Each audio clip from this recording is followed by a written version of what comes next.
Right, now, I've got the Hiratini Halswell River Stormwater Management Plan, but there's also the Opawaho Heathcote River Stormwater Management Plan as well. I'm not going to take any motions on these two papers because I understand that there are some questions for staff, so we're going to get staff down here. It may mean that we need to defer these two items until next week, so just leave them lying on the table while we gather that additional information so that we can...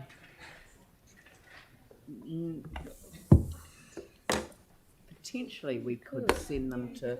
We could actually. We could if Thank you, Sarah. If timing, scheduling works out, we could send them to finance and performance.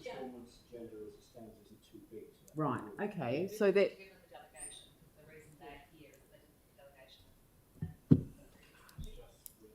Yep, okay, so so we could actually... So depending on how the questioning goes, because I don't want to get anything, you know, on the table that I'm uncomfortable with in terms of us ending up having to deal with it here and now. So, and it may well be that if we could find some wording that could send the two papers to finance, and so leave them referred to or whatever the wording is. You work on the wording, and I'll just accept questions at this stage. So, Pauline. Can I just make one introductory? Yes, of course you can. Just one introductory, just so that we understand where stormwater management plans sit in the hierarchy of plans, policies, strategies, and the rest that you see around here. Okay, so we have the integrated water strategy across the top, and that's across the top of our three water services and all of our water resources. Okay, so that's the integrated water strategy, sets our 100-year vision, sets the objectives and the policy framework. And then we have the implementation plans that sit at the next level. You've seen the water supply implementation plan that's come to you some time ago, and beneath that we have the water safety plans for each of our supplies. All right. Then you have the wastewater implementation plan, which you've seen this week, and within that we will actually have plans for each of our wastewater treatment plants, because Taumata Arawai is going to require a similar thing to the water safety plans for wastewater. Okay. So now we're at the surface water, stormwater end of it, which is a much more open system, as you know. So the water supply and wastewater are necessarily piped and contained, and we hope things never get in or out of those systems. Stormwater is different. It's integrated with our natural waters. And while these stormwater management plans are coming to you, and they're at the bottom level of the hierarchy, if you like, above this will be the surface water implementation plan under the integrated water strategy. And that will have some of the more aspirational, more community focused, more general initiatives that the council's involved with in partnership with the community, with Environment Canterbury and the zone committees. And we talked about some of that yesterday at the Three Waters Infrastructure and Environment Group. So you need to understand that these documents are lower down in the hierarchy. They're very operational.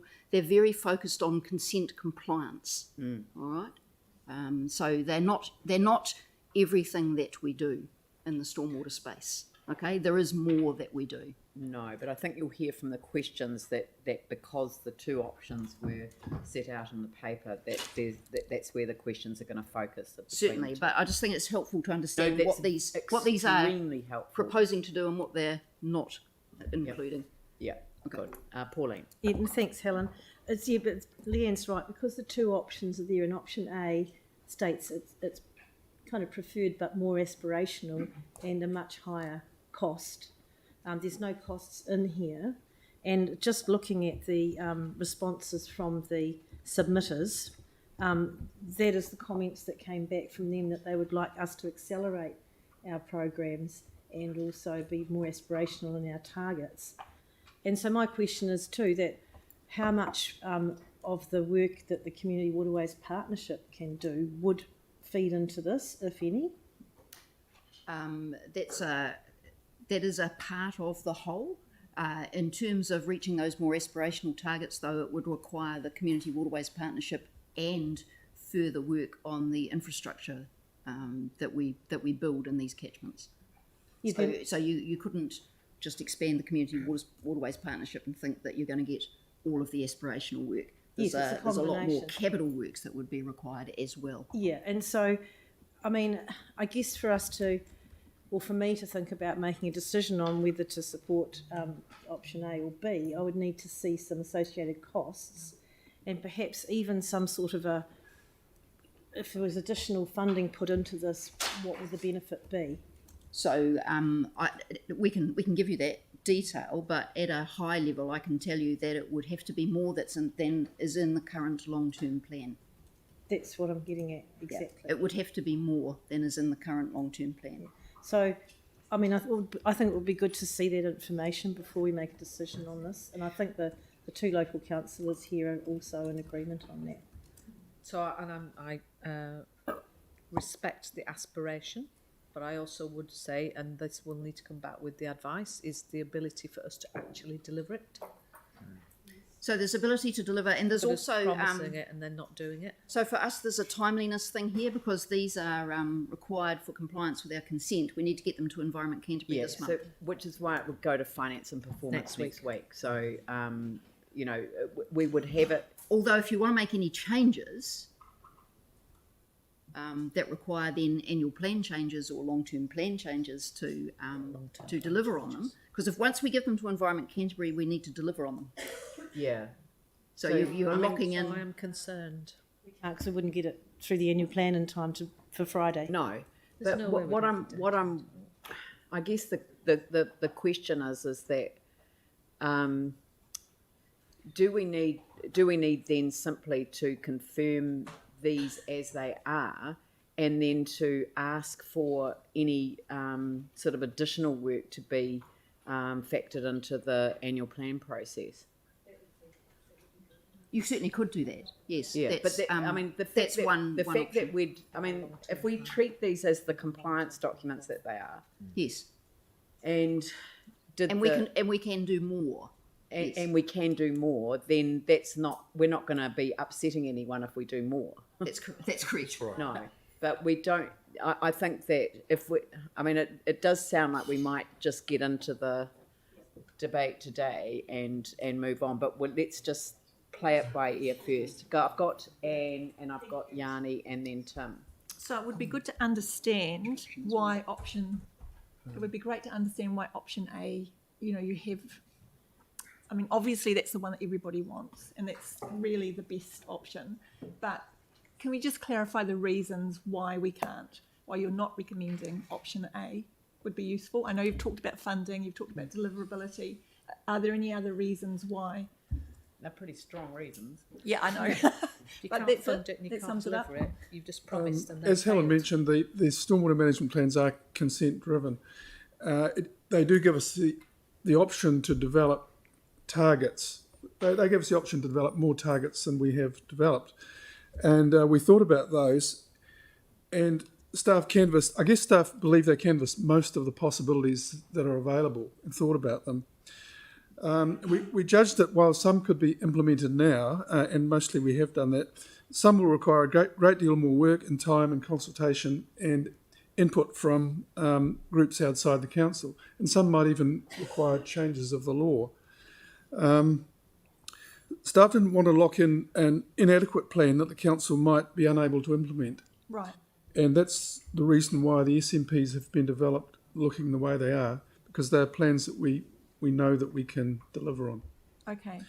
If I could also say, the Three Waters unit is working towards a more expansive and aspirational plan that we hope to deliver or put before the council for the next long-term plan. It might be called something like the Surface Water Improvement Plan. And it will develop a way forward that includes such things as Te Mano Te Wai and mana whenua aspirations, future technologies, maybe even law changes. So that would be in response to a couple of things. One, the concern about surface flooding, that this won't actually, there's fear that this won't manage the surface flooding out. I think that was through the Halswell River Rating District Committee were concerned that this plan wouldn't actually address the flooding, and so what you're saying is that there could be some more work done to address that. Is that what you're saying? I Through think that different strategy. I think the water quantity issue in the Halswell catchment is a little bit different from most other things and from most other flooding, because it's a long duration. It comes from long duration events, and we don't yet have the modelling completed to be able to evaluate what its effects are. We expect that modelling to be completed outside the council early next year, and I think that will be something we effectively will have to deal with within the ambit of an SMP, because it's kind of an SMP issue, but it's a little. It'll be a sort of an operational delivery. It'll come about through the way we design or maybe even retrofit stormwater basins, and it'll probably happen over a few years if it's needed. If it's needed, Yeah. okay. And just one more question, if I may, is that I'm just wondering to understand a little bit more about the statement that this may limit mana whenua support. This plan, that's option that we're being asked to consider today. What? Tell us a bit more about that. I guess you're familiar with Mahanui Iwi Management Plan. The Mahanui Iwi Management Plan is it's pretty black and white, and it has pretty high expectations on the council to deliver. I believe the council can deliver through a combination of the two plans, the SMP and the Surface Water Management Plan, if that's its name, that Helen mentioned, and we'd hope to do that. So one plan alone, yes, it might be seen as being, not quite getting there.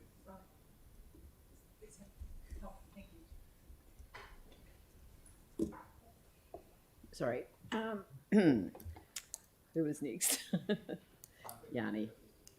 Yeah. And then Tim. Yanni. Yeah, thanks. So, I mean, I guess this is an area where the community have asked us to do more than what we've got on budget. It's not dissimilar to other major decisions we've made in recent history, where we haven't had money on a plan and we've put money on as part of the decision to respond to the concerns that the community have raised. So, I mean, I'd really appreciate the opportunity to understand at F&P next week around the cost between option A and B and what the budget implications could be. So I just looking through the documents, so it's quite hard to find where option A is. And sorry, we've had a lot of papers, at the meeting today, but is there a kind of overview summary of option A versus option B that we can look at just to understand? There's not an overview summary of option A. It was because a report to council requires options. Yeah.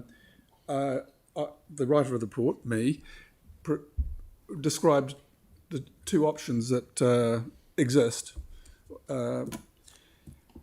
We went with option B, and option A involves a stormwater management plan and additional work to create, which we have started to do, to create this surface water improvement plan.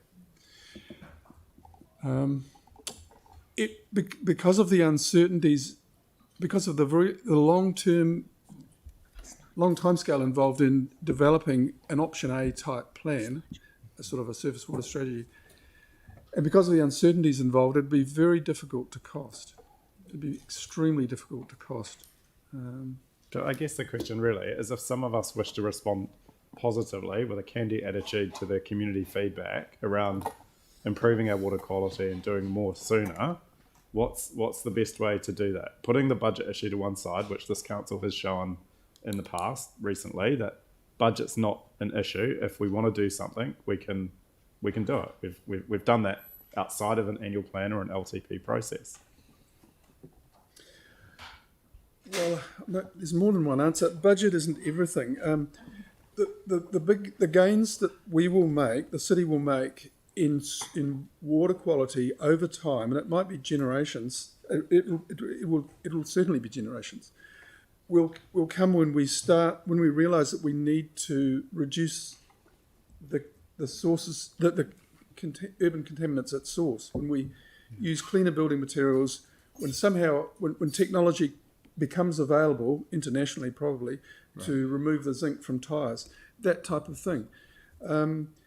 It might not necessarily require this council to spend money, but it might require changes of attitude, changes of legislation, Maybe changes of materials.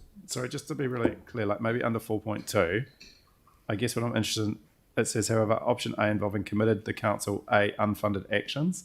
Could we maybe get a list of those and what the cost was attached to them? Is that possible?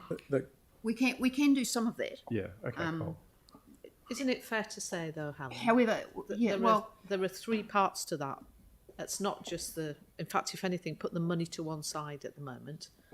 You've got a situation on B where we say contaminant reduction programmes, while desirable, are not definitely attainable. And C, they would need specific obtain legal changes, because effectively that's what you said earlier on. That the issue here is an aspiration to drive versus the need to meet a consent. Now, what's challenging about this is fundamentally the aspiration hasn't got any of the detail behind it from what I can tell in this conversation. So it's very difficult for members to be able to then turn around and say we would like X, Y and Z, because what we've got is a headline perspective that's being given. There is no doubt we have to get our consenting requirements sorted. We have to find a way then that allows us to do that, to do what we need to do. Alongside then, how do we develop an aspirational programme that gives you certainty of something that is clearly defined, we understand what it is we're promising, and that we are able to deliver that promise. And I'm getting a little bit nervous about not being able to do those things, because you cannot see.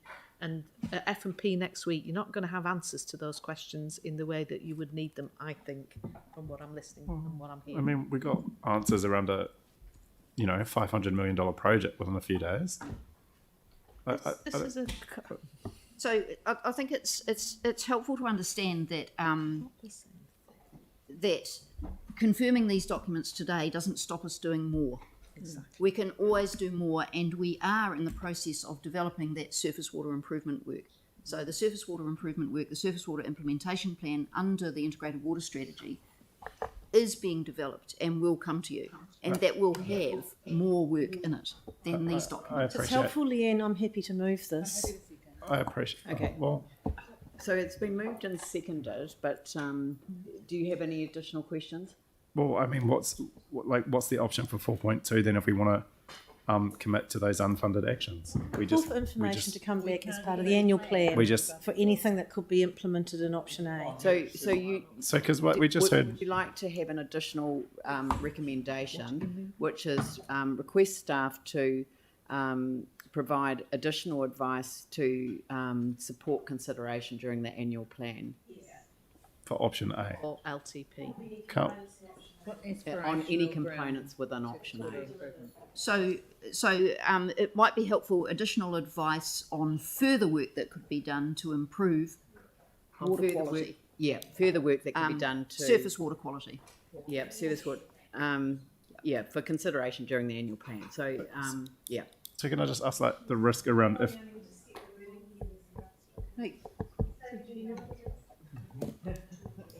surface water quality improvement. Surface water quality improvement.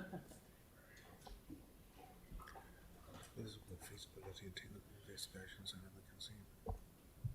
I think that should say during consideration during the annual plan and or the LTP. or F&P? Yes, thank you. So can I just check, so we submit this to ECAN and then they've got a decision whether they approve it? That's correct. So it's submitted to Environment Canterbury as part of the conditions of our consent. So they could make changes to it. They had budget implications for us. No, they can't make changes to it, but they can make comments to us and send it back to us for further revision. And say we want more work done. Does the community get a chance to make further submissions to ECAN? Not that I'm aware of, no. Right. So it's submitted to Environment Canterbury as part of our resource consent, and yeah. So the resource consent sets the high level requirements. I think the staff have made it crystal clear that this is a compliance requirement. So it is not a question of submitting, it's a question of providing the stormwater management plans in accordance with the requirements of the consent. Anne? Thank you. Is there also an opportunity to include something about encouraging government to think about, you know, source contamination a bit more? I know that we've asked about these things, but Very what much so. more can we do? We continue to do that? Yeah. I think I feel another letter coming on. Can we? No, seriously, I don't know how many times I've written already, but I would like to send another Christmas message to central government about the runoff. And I'm sure there'll be staff who'll be delighted to assist you in drafting such a Thank letter. you. So Can I move that we we're popping in a four saying request the mayor to write to whichever minister it is, Minister of Minister for the Environment. for the Environment. Yep. Again. And can we put a remit to LGNZ as well? Again? Again, Just send it on a Yeah, it'd be David Parker. that's fantastic. Understands the issues very well, I'm sure. Oh, don't be silly. And just lastly, what can we do within our district plan to change things like building consents and to control building materials? Is there anything more we can do there? So the challenge there is exactly as the mayor has put on that additional recommendation. So we cannot require through our district plan or indeed through our bylaws anything over and above that which the building code says is sufficient. Yeah. So request that the mayor write to the Minister for the Environment regarding heavy metals runoff, or what's the wording? Contaminants due to inappropriate building materials. There was legislative tools that can help to reducing contaminants in our. Yeah, so it's not just building materials because it's the brake pads, the tyres. Well, to inappropriate building materials and brake pads, because we've raised the copper brake pads I don't know how many times. Yeah. Zinc on buildings, copper on buildings, Those two cover that off. Yes? Vehicle emissions might be a little more generic because there's tyres and there's a number of components of tyres that are quite toxic. Okay. We'll just put vehicle and other brake pads and I suppose it's brake pads and other vehicle. Yeah. Leave it like that, and other vehicle related Components. I'll send my questions through to them before the next FNP rather than have them here. Yeah. Oh, no, we're not going to. We're going to deal with it today now. Okay. Well, Yeah, so carry on. Yep. Tom.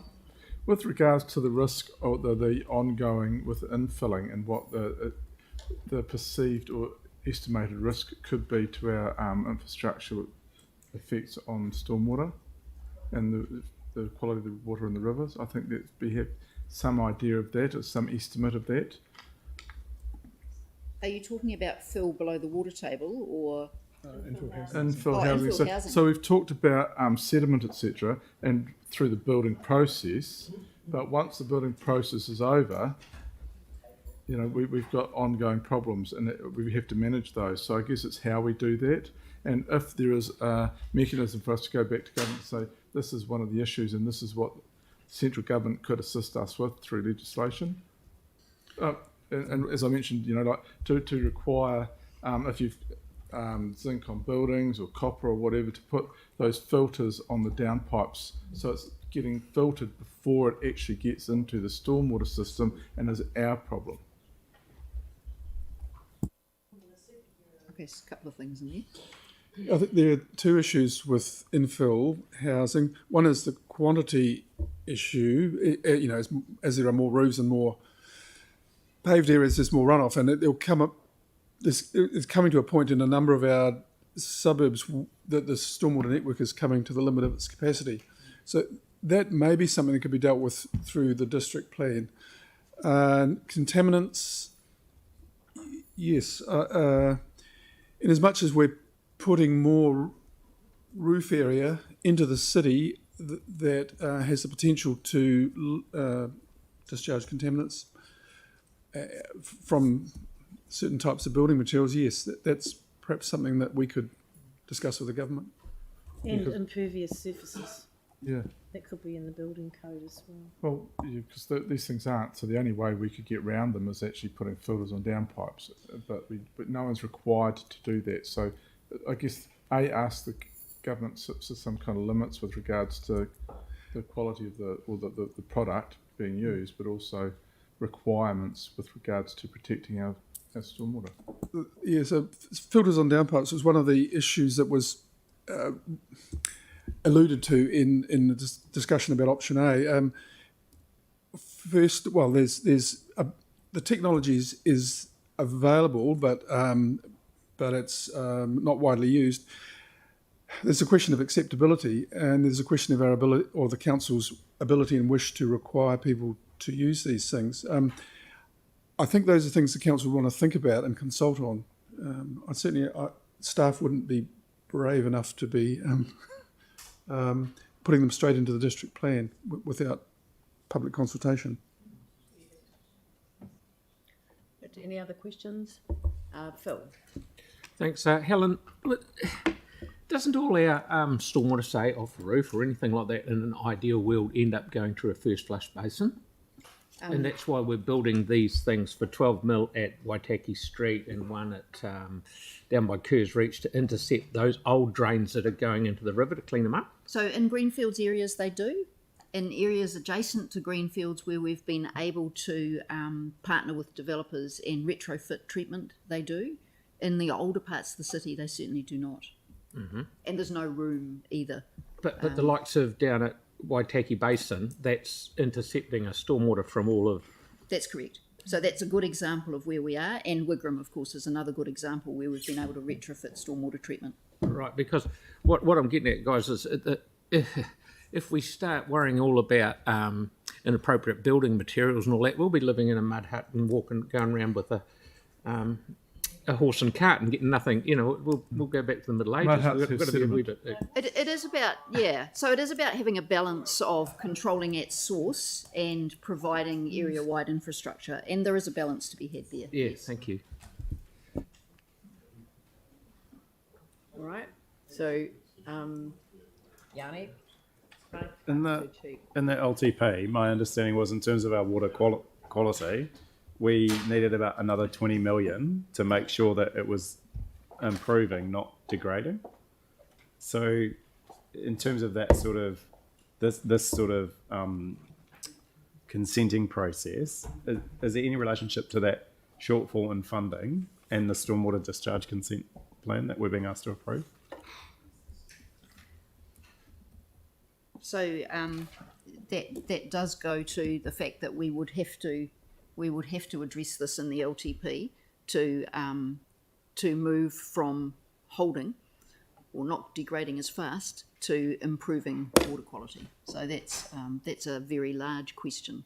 Right, but is it fair to say most of the submitters to these two documents wanted us to improve water quality as Yes. a key? Yes, objective? because most of the submitters and the people interested are people involved with, NGOs with an environmental bent. That's correct. Okay. Yep. So it's been moved and seconded. I'll open it up for debate. Pauline. Yeah, look, I don't want to talk for long on this, but just to thank our staff for incredible work on this, and I know that we are making, our intention is very clear that we want to clean up our waterways. We're restrained with our budgets, but my questions was really, and I really do support the Community Waterways Partnership, which I think is going to help educate people and address contaminants at source, which is what we have to do. And so I'm hoping that we can get some more information as soon as possible to see in case that there could be an area there where we could inject a little bit more capital to help that. Because anything we can do, we've heard loud and clear from the people who submitted here, that water quality is really important to the people of Christchurch, and therefore it needs to be very important to us in our planning. So I'll support this today and look forward to the extra information. And and wish the Mayor good luck with a meeting with the Minister for the Environment. Thank you, Yanni. I mean, first off, I want to acknowledge the huge amount of work that staff have done on what is a very technical document, and I appreciate that there's a number of different interventions that we need to make to improve water quality. But I really feel concerned that these plans, if we responded to the community submissions, that these two plans do not go far enough. And, you know, I mean, ultimately, at the end of the day, it is a decision of the council whether we wish to prioritise improving water quality and the cost associated to that, or whether we're happy to let our waterways continue to degrade. And I just don't accept this argument that we have to make changes through an LTP or an annual plan process. In fact, I would have thought the better argument is to put additional funding on budget now to improve the likelihood of getting a consent. And what's really clear to me from the proposals that the staff have, or the work that they've put through, and the requests that the community have made, is that they want us to prioritise cleaning up our waterways. So we have a choice. We've made similar choices in the past on things like the multi-use arena, where we've added significant budget to respond to the community concern that something isn't being done to the right scale or as the right priority. And I see no reason why, if we care about improving our water quality, we shouldn't be doing the same for this. So I don't want to wait for another year or 2 or 3 years before we even consider putting money on budget in terms of improving our water quality. We know, we've had the advice from staff, it's been very clear in the LTP that if we don't put a significant investment in, then the water quality is not going to improve. And I don't think that's good enough in this day and age. I was really moved by the video from the local community board this morning with the young kids looking at the importance of the health of our waterways. If that doesn't move you to do more to improve water quality in this city, I don't know what will. It's for our children to have ecology and to have improved water quality. And these stormwater management plans are a key part of it. The message from the community has been really clear. So, you know, I'm not voting for this because I don't agree with the work that staff have done. I'm voting against this because I believe we should be adopting the option A and we should be doing more. I would ask that you put the resolutions separate. Thank you. And I won't speak for the next one as well. I see these as both the same in terms of the same argument. Sorry? Yeah, we'll deal with together. the same resolutions other than the name of the stormwater management plan. So that we'll deal with the two resolutions together, but we can put them separately. Which one did you want separate? You said you won't speak to the second one. Oh, I see. Okay, yeah. No, that's fine. Yeah. I'll put them both at the same time. We've been dealing with both papers, so Tim. Thank you. As I mentioned when we talked earlier about the three waters, and it is staggering that the government want to take over our three waters, when no government has actually dealt with the issue of sorting out water, the contamination of water, before it even gets off buildings or off roads. It's absolutely staggering. And here we are, local councils right across the country have to deal and spend huge amounts of money and time dealing with contaminants that could actually be stopped at the source. And yet we are powerless to do that. So I really want to thank staff for doing what they're doing. I look forward to the F&P and seeing how it goes there, but I do support. Right, okay, yeah, sorry. But yeah, sorry. It's just 8:30 start. 8:30 start. It's just frustrating that there are mechanisms that the government could use, or a government, central government could use, and have never chosen to do, and leaves it to local bodies, whether they are rural or metro, to deal with it because it's okay, it's their money.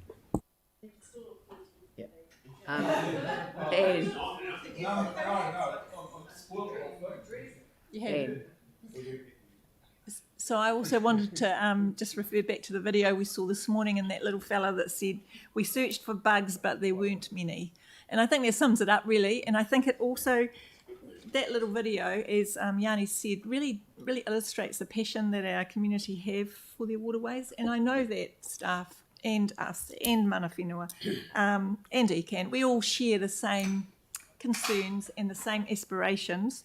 And so whilst I think it's a little bit, you know, there will be disappointment that we haven't been able to go for that option that our submitters really wanted and what we all want, I think it's understanding why we can't, but also understanding that there's a heap of work being done to achieve what we want. It may not happen as quickly as we'd like to, but it is happening. And collaboration, and particularly education, and through the wonderful work that Clive does, you know, getting our community to understand what they can do. I think one of the submitters had some questions like, what can I do to stop things going into the drains? You know, teach us about what we should be doing. People really want to know, and they want to be led, and we all want the same things. So I'm really thrilled that we've got number 4 up there as well, because that's another you know, way that we can work to improve our waterways, as Yanni says, for our future generations. So appreciate very much the work that you are doing and that you've done, and we'll be supporting this today. Thank you. Jimmy? Okay, yeah, thank you, Mayor. Because why there is a gap between the expectation and the current situation. You know, but I think our council, this decision, you know, we try to achieve final goal, destination, but it's not a one step can go there. But we all aware, you know, due to the timing, deliverability, due to the budget, and due to the uncertainty, and also the seeking the central government the support, etc. You know, so I think particular paragraph 3 and 4 is kind of very practical issue. You know, if we achieve this one, at least we resolve those budget issue, and we resolve the those kind of legal support, particularly from the central government issue. We can move forward. So I think there's more practical one. So I support this one. Thank you. Right. So are we going to put them all together, both papers? So, and they're the same resolutions that cover both papers. So it'll just reference the different stormwater management plans in the 2 different places. So I will put that motion. All those in favour say aye. Aye. Those opposed say no. That's carried, and Councillor Johansson records no. Thank you. Thank you very much, and thank you for all of the work that you've done. Much appreciated.